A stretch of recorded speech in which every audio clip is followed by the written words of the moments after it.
My name is Cladonda Lamella.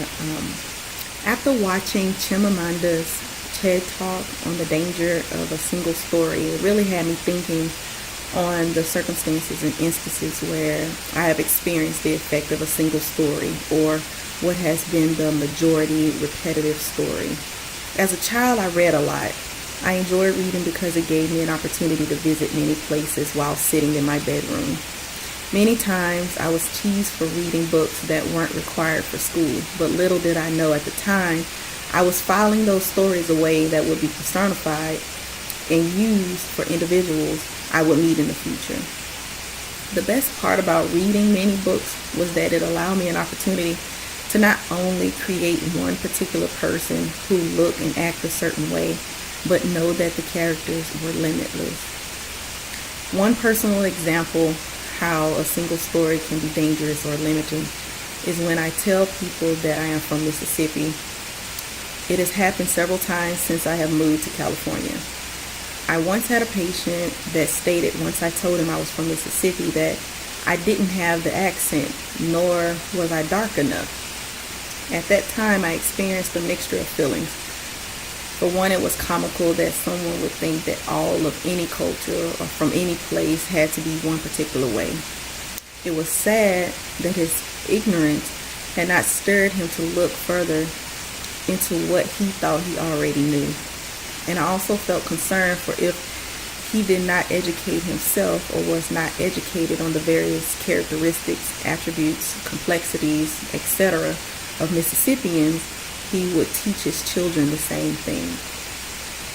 As Chimamanda stated on how we create a single story is to show a people as one thing, as only one thing, over and over again, and that is what they become.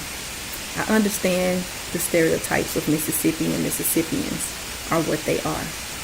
And if I were to write only my name, my age, race, hometown, and home state on a piece of paper, I would for sure be judged and pictured a certain way. For instance, some stereotypes include Mississippians are uneducated or they're lazy. This is simply untrue. Mississippi is one of the first states to systemize junior colleges.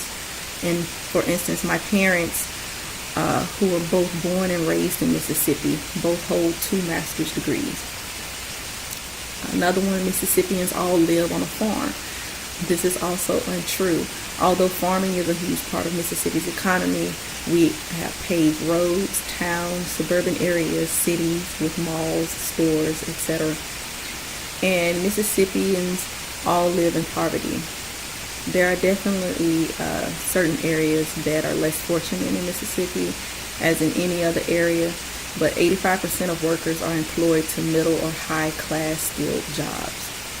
See, the danger of a single story is that this is the only story some people will ever know until they are met with someone or something that contradicts that story. For those that are not aware of the importance of sharing their stories and acquire all their information from television and social media, they will continue to lack balance and an open mind.